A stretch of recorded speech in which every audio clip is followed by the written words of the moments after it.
জাগো ভাই, হ্যাঁ কুলতে সবাই। একের পর এক সরকারের পরিবর্তন হয়েছে, উত্তরবঙ্গের মানুষের ভাগ্যের কোনো পরিবর্তন হয়নি। একটা হিউজ পপুলেশনকে বাদ দিয়ে বাংলাদেশের সার্বিক উন্নয়ন সম্ভব নয়। উত্তরবঙ্গে 1,70,00,000 মানুষ বসবাস করে। বাংলাদেশের মোট জনসংখ্যার প্রায় 20%-এরও বেশি। এই হিউজ পপুলেশনকে বাদ দিয়ে বাংলাদেশের সার্বিক উন্নয়ন সম্ভব নয়। এই সেতু নির্মাণ করা হলে শুধুমাত্র উত্তরবঙ্গের মানুষ উপকৃত হবে না, পুরো বাংলাদেশের মানুষ এর ফল ভোগ করবে। উত্তরবঙ্গের উৎপাদিত ফসল খুব কম খরচে আমরা ঢাকায় পৌঁছতে পারবো। উত্তরবঙ্গের যে শ্রমজীবী মানুষ তারা খুব অল্প সময়ে ঢাকায় পৌঁছতে পারবে।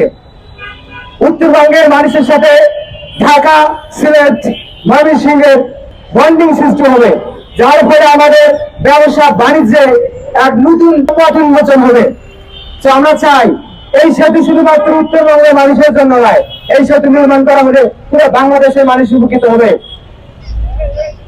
The construction of this bridge must change the portion of the people of the northern part of Bangladesh. আমরা এই সেতু নির্মাণ করতে পারলে উত্তরবঙ্গ সহ বাংলাদেশের মানুষের ভাগ্যের পরিবর্তন হবে। আজকে উত্তরবঙ্গে 4 থেকে 5টারও বিশাল দাবি হয়েছে দীর্ঘদিনে, একটি দাবি পূরণ করা হয়নি। এই মুহূর্তে আমাদের যে দাবি এখন দেখতেছে দ্বিতীয় দমনী সেতু, এটা অল্প সময় নয়, দীর্ঘদিন যাবত আমাদের তিন জেনারেশন সংগ্রাম করতেছে। তারপরও কেন সরকারের নজরে আসতেছে না? ইচ্ছাকৃত ভাবে ইন্টেনশনালি আমাদেরকে এই দাবি থেকে, আমাদের এই যৌক্তিক দাবি থেকে দূরে রাখা হয়েছে, পূরণ না করে। আমরা আর পিছিয়ে থাকতে চাই না, আমাদের এই দাবি পূরণ না পর্যন্ত আমরা ঘরে ফিরে যাবো না। ঢাকার অবস্থান মতো উত্তরবঙ্গে অনেকে এসে অংশগ্রহণ করেছিল, অংশগ্রহণ করতেছে একের পরে।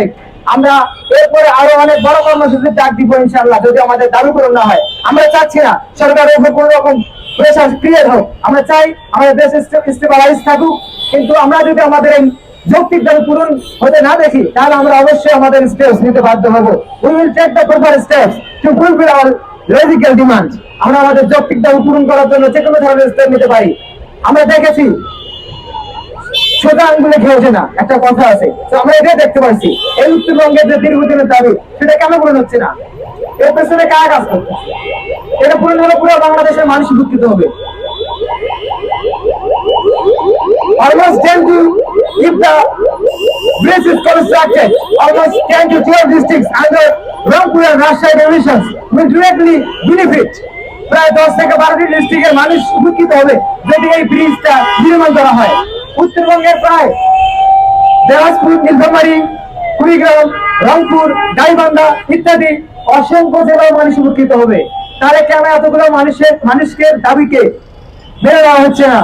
আমরা চাই খুব শীঘ্রই, কোনো বিলম্ব না করে অতি শীঘ্রই আমাদেরকে আশ্বাস দেওয়া হোক। আর আশ্বাস নয়, কাজ শুরু করতে হবে, বাজেট পাস করতে হবে, তা না হলে আমরা ঘরে ফিরে যাবো না। আমাদের একটা যৌক্তিক দাবি, ইনশাআল্লাহ আমরা এই দাবি নিয়ে ঘরে ফিরে যাবো।